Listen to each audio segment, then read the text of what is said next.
స్నేహితులారా, మరొక క్రొత్త అంశంతో ఈరోజు మీ ముందుకు వస్తూ ఉన్నాను. అబ్రహాము, ఇస్సాకు, యాకోబు పితరులు అని పిలువబడ్డారు. అనగా ఇంగ్లీష్లో పేట్రియార్క్స్. పితరుల యొక్క భార్యలు మేట్రియార్క్స్ అని పిలువబడ్డారు. అనగా మాతృమూర్తులు అని మనం తెలుగులో దానికి అర్థం చెప్పుకోవచ్చు. ఎవరు వారు అంటే అబ్రహాము భార్య అయినటువంటి శారా, ఇస్సాకు భార్య అయినటువంటి రిబ్కా, యాకోబు భార్య అయినటువంటి లేయ. వీరు పితరులుగా పరిగణించబడుతూ ఉన్నారు. ఈ పితరులంటే ఇశ్రాయేలీలు ఎంతో వారికి విలువిస్తారు. ఆ పితరులను కూడా ఇశ్రాయేలు ప్రజలు, ఇశ్రాయేలు జనాంగం తమకు ఒక స్వాస్థ్యంగా భావిస్తారు. ఎందుకంటే రోమాపత్రిక 9వ అధ్యాయం 5వ వచనంలో అపోస్తలుడైన పౌలు గారు ఇశ్రాయేలీల గురించి మాట్లాడుతూ, వీరు ఇశ్రాయేలీలు దత్తపుత్రత్వమును, మహిమయును, నిబంధనలను, ధర్మశాస్త్ర ప్రధానమును, అర్చన ఆచారాదులను, వాగ్దానములను వీరివి అని చెప్తూ పితరులు వీరివారు అంటాడు పౌలు గారు. అంటే చూడండి, పితరులకు వారు ఎంత ప్రాధాన్యం ఇస్తున్నారో. ఇక్కడ అపోస్తలుడైనటువంటి పౌలు గారు రోమీయులతో మాట్లాడుతూ ఇశ్రాయేలు పితరులను గురించి ఎందుకు ప్రస్తావించాడు అంటే, పితరులు వీరివారు అంటూ వీరిలో క్రీస్తు పుట్టెను అన్నాడు. ఎవరి క్రీస్తు? సర్వాధికారి అయిన దేవుడై ఉండి నిరంతరము స్తోత్రార్హుడై ఉన్నాడని చెబుతూ మనం మత్తయి సువార్త 1వ అధ్యాయంలో వ్రాయబడినటువంటి మన ప్రభు అయినటువంటి యేసుక్రీస్తు వారి యొక్క వంశావళిని మనం గమనించినప్పుడు అబ్రహాము కుమారుడైన, దావీదు కుమారుడైన యేసుక్రీస్తు వంశావళి అని అక్కడ వ్రాయబడింది. అంటే పితరులకు ఇశ్రాయేలీలు తమ యొక్క జాతిపరంగా ఎంతో ప్రాధాన్యత ఇస్తారు. అలాగైతే ఇశ్రాయేలు పితరులుగా పేర్కొనబడినటువంటి, అనగా పేట్రియార్క్స్గా పేర్కొనబడినటువంటి అబ్రహాము, ఇస్సాకు, యాకోబుల సమాధులు ఎక్కడున్నాయి? అదేవిధంగా ఇశ్రాయేలు మేట్రియార్క్స్గా పేర్కొనబడినటువంటి శారా, రిబ్కా, లేయ వీళ్ళ సమాధులు ఎక్కడున్నాయి? అసలు వీళ్ళ సమాధి కార్యక్రమాన్ని ఎవరు నిర్వహించారు? ఆ సమాధి కార్యక్రమాన్ని ఎలా నిర్వహించారు? ఆ సమాధులు ఎక్కడున్నాయి? ఉంటే ఆ సమాధులు నేటికి కూడా ఉన్నాయా? ఆ సమాధులకు ఉన్నటువంటి ప్రాధాన్యత ఏంటి అనేది లేఖనాల్లో నుండి నేను మీ ముందుకు తీసుకొని వస్తాను. దయచేసి వీడియో స్కిప్ చేయకుండా చివరి వరకు కూడా చూడండి. చాలా ఆసక్తికరమైనటువంటి అంశాలు ఇందులో ఇమిడి ఉన్నాయి. ఆ చరిత్ర అంతా కూడా బైబిల్ గ్రంథంలోని, పాత నిబంధన గ్రంథంలోని కొన్ని పుస్తకాల నుండి మనం తెలుసుకుందాం. బైబిల్ గ్రంథంలో మొట్టమొదటిగా ఎవరి సమాధి కార్యక్రమాన్ని గురించి వ్రాయబడిందో మీకు తెలుసా? ఆదికాండం గ్రంథం 23వ అధ్యాయం మొదటి 2 వచనాలు మనం చూస్తే అక్కడ ఇశ్రాయేలు మూలపురుషుడైనటువంటి అబ్రహాము భార్య అయినటువంటి శారా 127 సంవత్సరాలు జీవించిన తర్వాత ఆమె చనిపోయింది. ఎక్కడ చనిపోయిందో తెలుసా? ఆదికాండం గ్రంథం 23వ అధ్యాయం 2వ వచనం ప్రకారం శారా కనాను దేశమందలి హెబ్రోను అను కిరియత్ అర్బాలో మృతి పొందెను. శారమ్మ ఎక్కడ చనిపోయిందంటే కనాను దేశంలో, అంటే ప్రజెంట్ డే ఇజ్రాయెల్ దేశంలో హెబ్రోను అని పిలువబడుతున్నటువంటి కిరియత్ అర్బాలో మృతి చెందింది. ఈ హెబ్రోన్ అనేటువంటి పట్టణం ఆనాటి నుండి నేటి వరకు కూడా, అంటే మన ప్రజెంట్ డేస్ వర్తమాన కాలంలో కూడా ఇజ్రాయెల్ దేశంలోని వెస్ట్ బ్యాంకులో యెరూషలేము పట్టణానికి 30 కిలోమీటర్ల దక్షిణంగా హెబ్రోన్ అనేటువంటి పట్టణం ఉంది.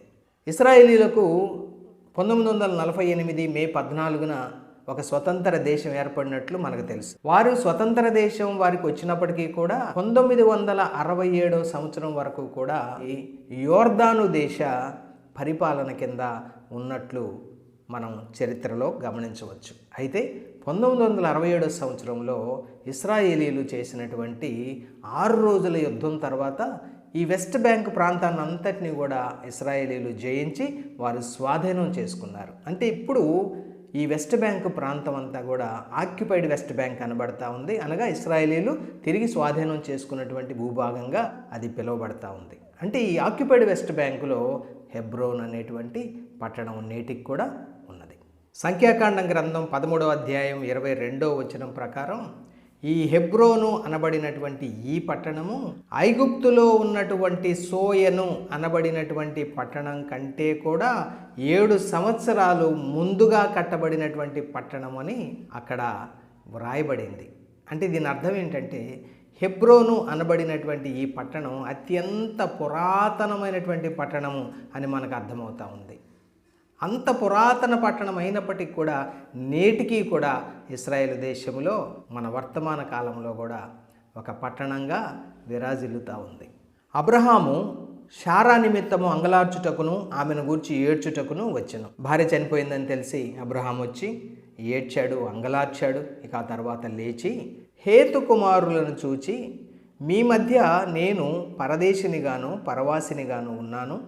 మృతి పొందిన నా భార్య నా కన్నుల ఎదుట ఉండకుండా ఆమెను పాతిపెట్టుటకు మీ తావున నాకొక శ్మశాన భూమిని స్వాస్థ్యముగా ఇయ్యుడని అడుగగా. చూడండి, ఇక్కడ అబ్రహాము శారమ్మ చనిపోయినప్పుడు అబ్రహాము, అదేవిధంగా తరువాత కాలంలో ఇస్సాకు, తరువాత కాలంలో యాకోబు, వీళ్ళందరూ కూడా హెబ్రోన్లో నివాసం చేశారండి. అబ్రహాము యొక్క జీవితంలో హెబ్రోను చాలా ముఖ్యమైనటువంటి పాత్ర పోషించింది. కాబట్టి ఇప్పుడు అబ్రహాము చనిపోయినటువంటి తన భార్యను పాతిపెట్టడం కొరకు హేతు కుమారుల దగ్గర శ్మశాన భూమి కొరకు కొంత స్థలాన్ని అడుగుతూ ఉన్నాడు. ఎవరి హేతు కుమారులు? నిజానికి అబ్రహాము ఈ కనాన్లో నివసించినప్పుడు ఈ హెబ్రోన్ అనేటువంటి ప్రాంతం అంతట్లో కూడా హిత్తీయులు అనేటువంటి అన్యజనాంగం నివాసం చేస్తున్నారు. హేతు అనేటువంటి వ్యక్తి యొక్క సంతానమే హిత్తీయులు. కాబట్టి ఇక్కడ హేతు కుమారులు అని పిలువబడుతున్నటువంటి వారు హిత్తీయులు అని పిలువబడినటువంటి అన్యజనాంగం అని మనం తెలుసుకోవాలి. ఇప్పుడు ఆ హిత్తీయులు అనబడినటువంటి అన్యజనాంగం దగ్గర అబ్రహాము తన భార్యను పాతిపెట్టడం కొరకు ఒక శ్మశాన భూమిని అడుగుతూ ఉన్నాడు. ఆ తర్వాత ఏం జరిగిందంటే ఆదికాండం 23:8 మృతి పొందిన నా భార్యను నా ఎదుట ఉండకుండా నేను పాతిపెట్టుటకు మీకిష్టమైతే నా మాట వినుడి. సోహరు కుమారుడైన ఎఫ్రోను తన పొలము చివరను తనకు కలిగి ఉన్న మక్పేలా గుహను నాకిచ్చునట్లుగా నా పక్షముగా అతనితో మనవి చేయుడి. ఎప్పుడైతే అబ్రహాము హేతు కుమారులను, అయ్యా నా భార్యను పాతి పెట్టడానికి నాకు ఒక శ్మశాన స్థలాన్ని ఇవ్వండి అని అంటే, హేతు కుమారులు ఏమన్నారంటే, అయ్యా మా మాట వినుము, నీవు మా మధ్యను మహారాజువై ఉన్నావు. మా శ్మశాన భూములలో అతి శ్రేష్టమైన దాని యందు మృతి పొందిన నీ భార్యను పాతిపెట్టుము. నీవు మృతి పొందిన నీ భార్యను పాతిపెట్టునట్లు మాలో తన శ్మశాన భూమి ఇయ్యనొల్లని వాడు ఎవడూ లేడని అబ్రహామునకు ఉత్తరం ఇచ్చిరి. చూసారా, అతి శ్రేష్టమైనటువంటి శ్మశాన భూమి మా వాళ్ళు ఎవరైనా సరే నీకు ఇస్తారు అని చెప్పారు హేతు కుమారులు. అప్పుడు అబ్రహాం ఏమంటున్నాడంటే, సోహరు కుమారుడైన ఎఫ్రోను తన పొలము చివరను తనకు కలిగి ఉన్న మక్పేలా గుహను నాకిచ్చునట్లుగా నా పక్షముగా అతనితో మనవి చేయుడి. మీ మధ్యను శ్మశాన భూమిగా ఉండుటకు నిండు వెలకు అతడు దానిని నాకు స్వాస్థ్యముగా ఇయ్యవలనని వారితో చెప్పాను. చూడండి, అబ్రహాము ఒక భూమిని ఎంచుకున్నాడు తన కుటుంబానికి శ్మశాన భూమిగా, ఒక స్వాస్థ్యంగా ఉండటం కొరకు. ఆ భూమి ఎవరిది అంటే హిత్తీయుడైనటువంటి సోహరు కుమారుడైనటువంటి ఎఫ్రోనుకు చెందినటువంటి భూమి అది. కాబట్టి దాన్ని నేను నిండు వెలకు కొంటానని చెప్పి తన యొక్క ప్రతిపాదన హేతుకుమారుల ముందు పెట్టినప్పుడు ఆ ఎఫ్రోను ఏమంటున్నాడో చూడండి. ఆదికాండం 23:10 అప్పుడు ఎఫ్రోను హేతుకుమారుల మధ్యను కూర్చుని ఉండెను. హిత్తీయుడైన ఎఫ్రోను తన ఊరి గవిని ప్రవేశించు వారందరి ఎదుట హేతుకుమారులకు వినబడినట్లు అబ్రహాముతో చెప్పిన ప్రత్యుత్తరం ఏదనగా, ఆ పొలము నీకు ఇచ్చుచున్నాను, దానిలో ఉన్న గుహను నీకు ఇచ్చుచున్నాను, నా ప్రజల ఎదుట అది నీకు ఇచ్చుచున్నాను, మృతి పొందిన నీ భార్యను పాతిపెట్టుము అనేను. కానీ అబ్రహాం ఏమంటున్నాడంటే, సరే కానీ నా మనవి ఆలకించుము, ఆ పొలమునకు వెల ఇచ్చేదను, అది నా యొద్ద పుచ్చుకొనిన ఎడల మృతి పొందిన నా భార్యను పాతిపెట్టేదనని ఆ దేశ ప్రజలకు వినబడినట్లు ఎఫ్రోనుతో చెప్పాడు. చూడండి, ఎఫ్రోన్ ఏమంటున్నాడు, అయ్యా తీసుకో, ఆ భూమి తీసుకో, ఆ పొలాన్ని నీకు ఇస్తున్నాను, దానిలో ఉన్న మక్పేలా గుహను నీకు ఇస్తున్నాను, నీ భార్యను పాతిపెట్టుకో అంటే, అప్పుడు అబ్రహాం ఏమంటున్నాడంటే, లేదు లేదు, నేను దాని వెల ఇచ్చి కొనుక్కుంటాను, దాని వెల ఎంతో చెప్పమంటున్నాడు. అప్పుడు ఎఫ్రోను దాని వెల ఎంతో చెప్పాడు. ఆ భూమి 400 తులముల వెండి చేయును అన్నాడు. 400 తులాల వెండి. అప్పుడు అబ్రహాం ఏం చేశాడంటే ఎఫ్రోను చెప్పిన వెల అనగా వర్తకులలో చెల్లు 400 తులముల వెండి అబ్రహాము తూచి అతనికి ఇచ్చెను. ఇక్కడ చూడండి, ఒక భూమి కొనుగోలు ఒప్పందం జరుగుతూ ఉంది. ఇది బైబిల్లో వ్రాయబడినటువంటి చరిత్రలో జరిగినటువంటి మొట్టమొదటి భూమి కొనుగోలు ఒప్పందం, the first recorded commercial transaction అని చెప్పొచ్చు. అంటే బైబిల్ గ్రంథంలో మొట్టమొదటిగా గ్రంథస్థం చేయబడినటువంటి వాణిజ్యపరమైనటువంటి లావాదేవీ అని చెప్పొచ్చు. అంటే ఒక వ్యక్తి యొక్క భూమిని మరొక వ్యక్తి వెల ఇచ్చి ఆనాటి ఆచార సంప్రదాయాల ప్రకారం తన స్వాస్థ్యంగా చేసుకున్నటువంటి లావాదేవీ ఇది. ఇప్పుడు అబ్రహాము 400 తులముల వెండితో హిత్తీయుడైనటువంటి సోహరు కుమారుడైనటువంటి ఎఫ్రోను దగ్గర పొలాన్ని కొంటే అబ్రహాముకు ఆ పొలముతో పాటు ఏమేమి స్వాస్థ్యంగా వచ్చినాయో మనం ఒకసారి ఆదికాండం గ్రంథం 23వ అధ్యాయం 17-18 వచనాలు గమనిద్దాం. మమ్రే ఎదుటనున్న మక్పేలా యందలి ఎఫ్రోను పొలము అనగా ఆ పొలమును దాని యందలి గుహయు దాని పొలిమేర అంతటిలో ఉన్న ఆ పొలము చెట్లన్నీయు హిత్తీయుడైన ఎఫ్రోను నొద్ద నుండి 400 తులముల వెండికి అబ్రహాము కొని తనకు స్వాస్థ్యముగా చేసుకొన్నాడు. ఎందుకొరకు అంటే మరలా ఆదికాండం గ్రంథం 23వ అధ్యాయం 20వ వచనం చూద్దాం. ఆ పొలము దానిలో ఉన్న గుహయు హేతుకుమారుల వలన శ్మశానము కొరకు అంటే బరియల్ ప్లేస్గా అబ్రహామునకు స్వాస్థ్యముగా స్థిరపరచబడెను. ఆ రీతిగా ఆ పొలములోని మక్పేలా గుహ, ఆ పొలములో ఉన్నటువంటి చెట్లు, ఆ సమస్తమైనటువంటి ఆ స్థలమంతా కూడా అబ్రహామునకు అతని కుటుంబ సభ్యులకు స్వంత సమాధి స్థలముగా బరియల్ ప్లేస్గా స్థిరపరచబడింది. ఆ తరువాత అబ్రహాము కనాను దేశములో హెబ్రోను అను మమ్రే ఎదుట ఉన్న మక్పేలా పొలము గుహలో తన భార్య అయిన శారాను పాతిపెట్టెను. స్నేహితులారా గమనించండి, ఇక్కడ మరొక ఆశ్చర్యకరమైనటువంటి సంగతిని మనం ఇక్కడ చూస్తూ ఉన్నాం. ఇశ్రాయేలు పితరుడైనటువంటి అబ్రహాము భార్య అయినటువంటి శారా యొక్క భూస్థాపన కార్యక్రమం అనగా సమాధి కార్యక్రమం బైబిల్లో మొట్టమొదటిగా గ్రంథస్థం చేయబడినటువంటి సమాధి కార్యక్రమం, the first recorded burial program in the Bible.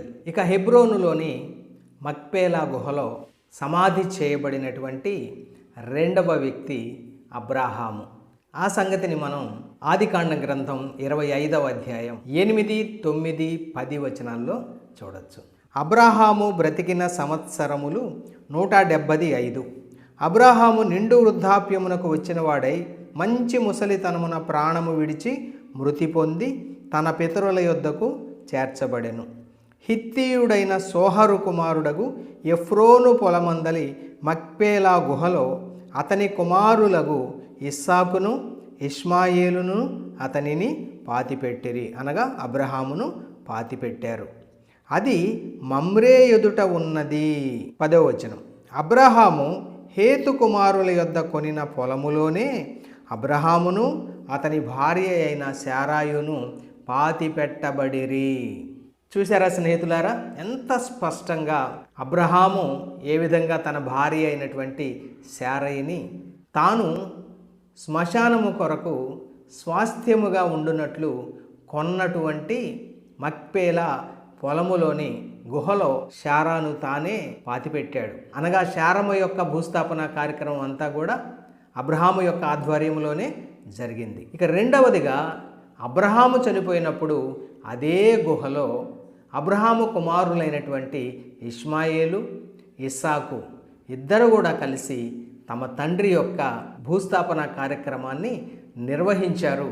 అబ్రహామును అదే మక్పేలా గుహలో, శారమ్మ ఎక్కడైతే పాతిపెట్టబడిందో అదే మక్పేలా గుహలో అబ్రహాము కూడా పాతిపెట్టబడ్డాడు. నిజానికి ఈ మక్పేలా గుహ అనేది ఒకటే గుహ కాదు, కానీ అది గుహల సముదాయం.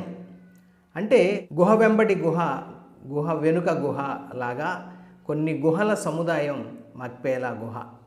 అబ్రహాం కుమారులైనటువంటి ఇష్మాయేలు, ఇస్సాకు ఇరువురు కూడా తమ యొక్క బాధ్యతగా తమ తండ్రి తమ కుటుంబం కొరకై, తమ కుటుంబ సభ్యులు చనిపోయినప్పుడు పాతి పెట్టడం కొరకై శ్మశాన భూమిగా లేదా సమాధి స్థలముగా స్వాస్థ్యముగా ఉండుట కొరకై వెల ఇచ్చి కొన్నటువంటి ఆ మక్పేలా గుహలోనే తమ తండ్రిని సమాధి చేశారు.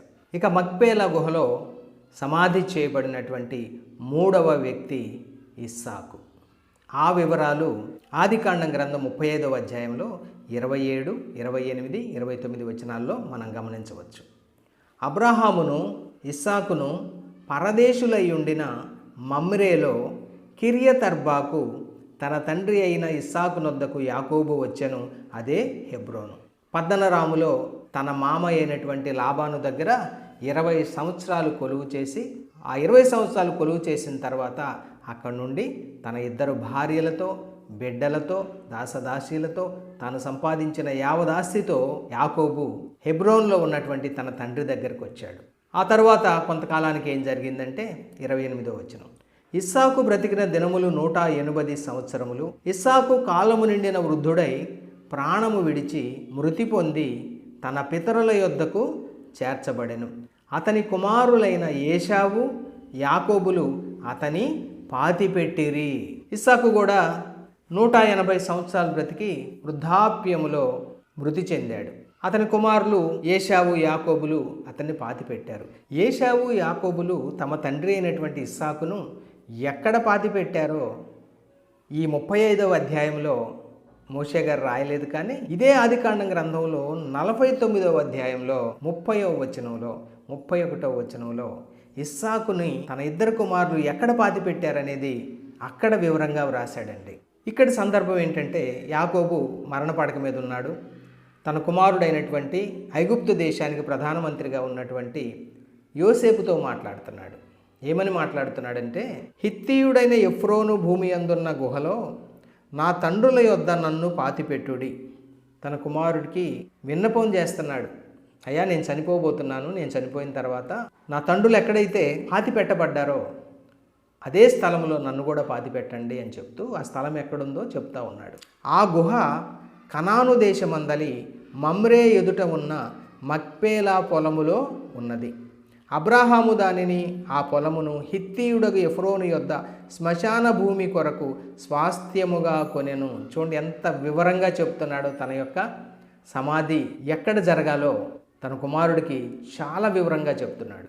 అక్కడనే వారు అబ్రహామును అతని భార్య అయిన శారాను పాతిపెట్టి. అబ్రహాం అంటే యాకోబుకు తాతగారు, శారమ్మ అంటే యాకోబుకు నాయనమ్మ. కాబట్టి నా తాతయ్య నాయనమ్మల్ని అదే స్థలంలో పాతిపెట్టారు. తరువాత అక్కడనే ఇస్సాకును అతని భార్య అయిన రెబ్కాను పాతిపెట్టిరి.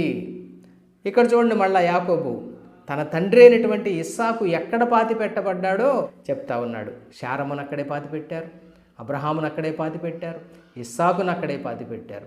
ఇక ఆ స్థలంలో పాతి పెట్టబడినటువంటి 4వ వ్యక్తి ఎవరో మనం చూద్దాం. ఆదికాండం గ్రంథం 49వ అధ్యాయం 33వ వచనం, యాకోబు తన కుమారులకు ఆజ్ఞాపించుట చాలించి మంచము మీద తన కాళ్లను ముడుచుకొని ప్రాణము విడిచి తన స్వజనుల యొద్దకు చేర్చబడెను.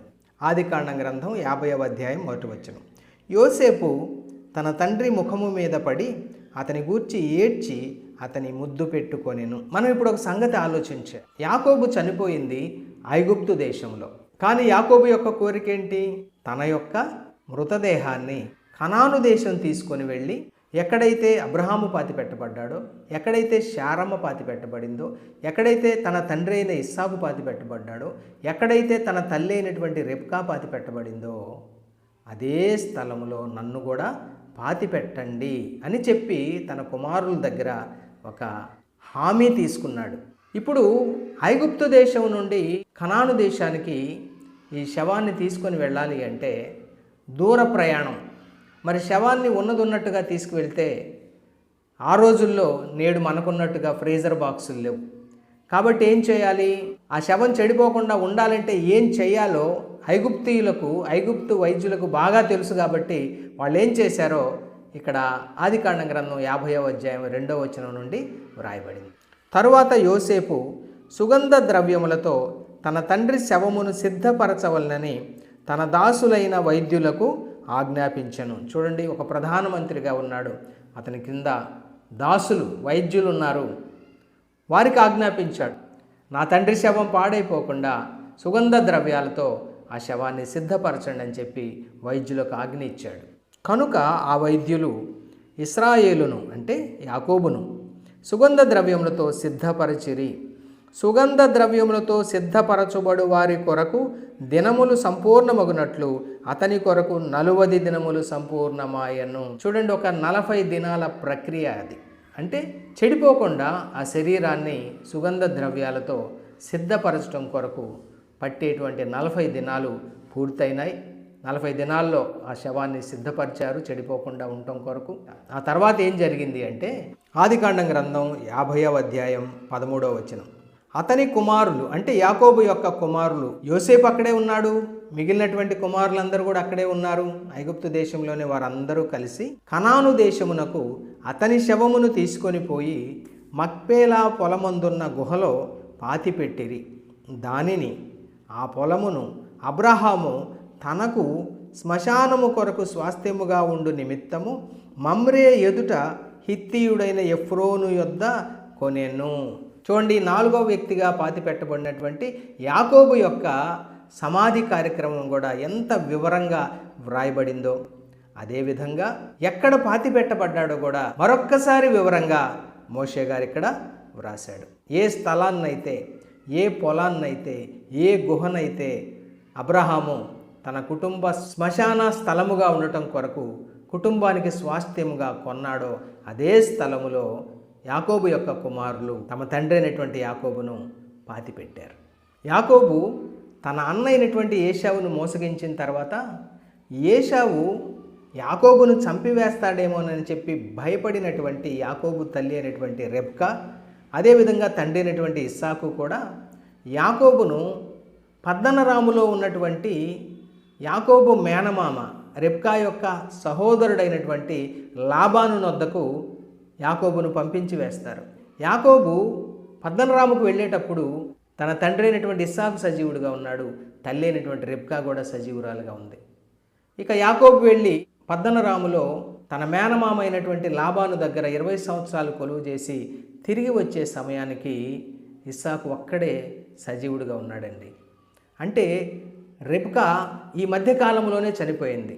యాకోబు తిరిగి వచ్చినప్పుడు రెబ్కాను గురించిన ప్రస్తావన లేదు. అంటే యాకోబు రాకముందే ఆ 20 సంవత్సరాల కాలంలోనే ఏదో ఒక సమయంలో రెబ్కా చనిపోయింది. మరి చనిపోయినప్పుడు రెబ్కాను ఎక్కడ పాతిపెట్టారు? ఆదికాండం గ్రంథం 49వ అధ్యాయం 31వ వచనంలో మనం గమనించవచ్చండి.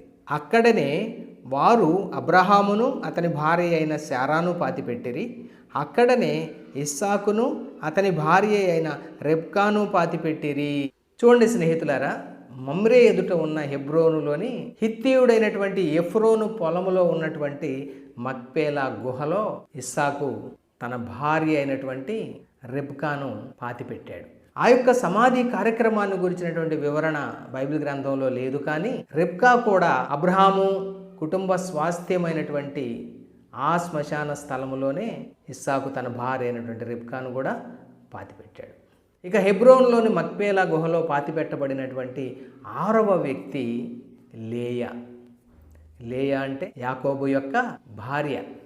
లేయా చనిపోయిన సందర్భం కానీ ఆమె యొక్క సమాధి కార్యక్రమ సందర్భం కానీ బైబిల్లో వ్రాయబడలేదు. కానీ ఇక్కడ ఇదే ఆదికాండం గ్రంథం 49వ అధ్యాయం 31వ వచనంలో యాకోబు తన కుమారులతో మాట్లాడినటువంటి మాటల్లో లేయా సమాధిని గురించి కూడా మనం స్పష్టంగా తెలుసుకోగలం. యాకోబు తన కుమారులతో మాట్లాడుతూ చెప్పిన మాట, అక్కడనే వారు అబ్రహామును అతని భార్య అయిన శారాను పాతిపెట్టిరి. అక్కడనే ఇస్సాకును అతని భార్య అయిన రెబ్కాను పాతిపెట్టిరి. యాకోబు చెప్తున్నాడు తన కుమారులతో తన భార్య గురించి. అంటే అక్కడున్న యాకోబు కుమారులలో కొంతమంది యొక్క తల్లి, అక్కడనే నేను లేయాను పాతిపెట్టి తిని, ఆ పొలమును అందులో ఉన్న గుహయు హేతు కుమారుల యొద్ద కొనబడినదనెను. చూడండి స్నేహితులారా, ఎంత స్పష్టంగా యాకోబు భార్య అయినటువంటి లేయా కూడా మక్పేలా గుహలోనే పాతిపెట్టబడింది. ఇప్పుడు మనం గమనిస్తే ఇశ్రాయేలు పేట్రియార్క్స్, ఇశ్రాయేలు పితరులు అబ్రహాము, ఇస్సాకు, యాకోబు.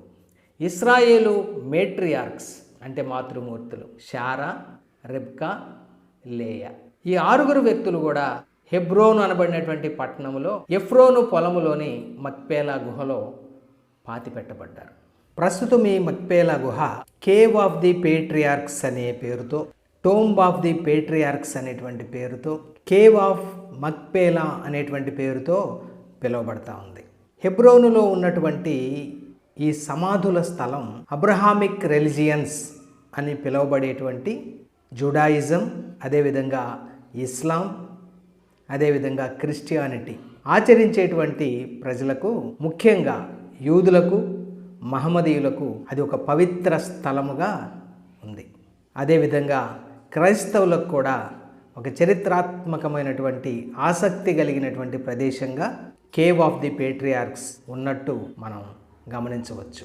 ప్రభు అయినటువంటి యేసుక్రీస్తు వారు ఈ లోకంలో శరీరధారిగా బెత్లెహేములో జన్మించిన దినాల్లో యూదయా దేశాన్ని పరిపాలిస్తున్నటువంటి మహాహేరోదు అని పిలువబడినటువంటి హేరోదు రాజు, ఆయన్ని హేరోద్ ది గ్రేట్ అంటారు. యేసు ప్రభు వారు పుట్టినప్పుడు యూదయాన్ని పరిపాలిస్తున్న హేరోదు రాజు. ఈ హేరోదు రాజు ఈ మక్పేలా గుహ ఉన్నటువంటి ఆ ప్రదేశం అంతటి చుట్టూ కూడా ఒక 200 అడుగుల పొడుగున 115 అడుగుల వెడల్పున ఒక పెద్ద రాతి కట్టడం కట్టించడం జరిగింది. అంటే ఆ ప్రదేశం చుట్టూ ఒక కాంపౌండ్ వాల్ లాగా ఎన్క్లోజర్స్ కట్టడం జరిగింది, రాతి గోడలు కట్టడం జరిగింది. ఈ గోడల యొక్క మందం మనం గమనిస్తే సుమారుగా 6 అడుగుల వెడల్పు కలిగినటువంటి గోడలవి, రాతి గోడలు. ఆ గోడలు కట్టడానికి ఉపయోగించిన రాళ్ళు కూడా 3 అడుగుల ఎత్తుతో 24 అడుగుల పొడుగుతో ఉన్న అనేక రాళ్ళు ఆ కట్టడంలో ఉపయోగించడం జరిగింది. హేరోదు కట్టించినప్పుడు ఆ కట్టడం, ఆ రాతి కట్టడం అనగా చుట్టూ కట్టబడినటువంటి కాంపౌండ్ వాల్ లాంటి ఆ ఎత్తైనటువంటి ఆ కట్టడం ఆ కట్టినప్పుడు ఎలా ఉందో నేటికి కూడా, అనగా ఈ 2025 సంవత్సరం వరకు కూడా ఆ కట్టడం అంతా కూడా అలానే చెక్కు చెదరకుండా ఉండటం కొంత ఆశ్చర్యకరమైనటువంటి సంగతి. ఆ రాతి కట్టడానికి కప్పంటూ ఏమీ హేరోదు వేయలేదు, కానీ తర్వాత వచ్చినటువంటి పరిపాలకులు ఆ సమాధి స్థలంలోని కొంత భాగానికి కప్పు వేయడం కూడా జరిగింది. ఇక మహమ్మదీయులు ఆ మక్పేలా గుహ యొక్క అబ్రహాము సమాధి స్థలాన్ని వారేమని పిలుస్తారంటే, అబ్రహామును మహమ్మదీయులు ఇబ్రహీం అంటారు. ఇబ్రహీం మాస్క్ అనేటువంటి పేరుతో వారు పిలుస్తున్నారు. అంతేకాకుండా శాంక్చువరీ ఆఫ్ ఇబ్రహీం అంటారు ఆ మక్పేలా గుహ ప్రదేశాన్ని. ప్రస్తుతం అక్కడ సమాధితో పాటు మసీద్ ఒకటి ఉంది, యూదుల సమావేశ మందిరమైనటువంటి సునగోగ్ ఒకటి ఉంది. మక్పేలా గుహ యొద్ద ప్రస్తుత పరిస్థితి అది. నిజంగా పితరుల యొక్క సమాధులు నేటికి కూడా భద్రంగా కాపాడబడటం అనేది మనకేం సూచిస్తూ ఉందంటే, అబ్రహాము నమ్మినటువంటి పునరుద్ధాన సత్యాన్ని గూర్చిన విశ్వాసాన్ని మనకు వెల్లడి చేస్తూ ఉంది. ఎందుకు సమాధులకు అంత ప్రాధాన్యత అంటే, పాత నిబంధన భక్తులైన నేడు కొత్త నిబంధనలో ప్రభు అయిన యేసుక్రీస్తు వారిని నమ్ముకొని రక్షణ పొందిన విశ్వాసులైన మనందరికీ ఉన్న నిరీక్షణ ఒకటే, ప్రభు అయినటువంటి యేసుక్రీస్తు వారిని నమ్ముకొని రక్షణ పొందిన తర్వాత ఈ లోకంలో మనం మరణించినప్పటికీ కూడా మన ప్రభు అయినటువంటి యేసుక్రీస్తు వారి యొక్క 2వ రాకడలో క్రీస్తునందుండి మృతులైన మృతులు అందరూ కూడా సజీవులుగా తిరిగి లేస్తారు అనేటువంటి ఒక పునరుద్ధాన నిరీక్షణ మనం ఈనాడు సమాధుల స్థలానికి ఇస్తున్నటువంటి ప్రాధాన్యతకు కారణం. బైబిల్లో స్పష్టంగా యేసుప్రభు వారి యోహాను సువార్త 5వ అధ్యాయం 28-29 వచనాల్లో మనం చూస్తాం. యేసుప్రభు వారు చాలా స్పష్టంగా చెప్పాడు, దీనికి ఆశ్చర్యపడకుడి, ఒక కాలము వచ్చుచున్నది, ఆ కాలమున సమాధులలో ఉన్న వారందరూ ఆయన శబ్దము విని మేలు చేసిన వారు జీవ పునరుద్ధానమునకును, కీడు చేసిన వారు తీర్పు పునరుద్ధానమునకును బయటికి వచ్చెదరు. ఈ పునరుద్ధాన సత్యాన్ని పితరులైనటువంటి అబ్రహాము, ఇస్సాకు, యాకోబులు కూడా విశ్వసించారు కాబట్టి, వారి సంతానం విశ్వసించారు కాబట్టే సమాధులకు అంత ప్రాధాన్యత ఇచ్చి తమ పితరుల సమాధులను వారు కాపాడుకుంటూ ఉన్నారు. నేను ఈ వర్తమానం ముగిస్తున్నాను. ఈ వర్తమానం మీకు ఆసక్తిగా ఉంటే, ప్రయోజనకరంగా ఉందని మీరు భావిస్తే వర్తమానాన్ని లైక్ చేయండి, మీ స్నేహితులకు షేర్ చేయండి, మన ఛానల్ సబ్స్క్రైబ్ చేయండి. ఈ వర్తమానం చూసినందుకు మీ అందరికి కూడా నా ధన్యవాదాలు, ప్రేమపూర్వక వందనాలు. God bless you all.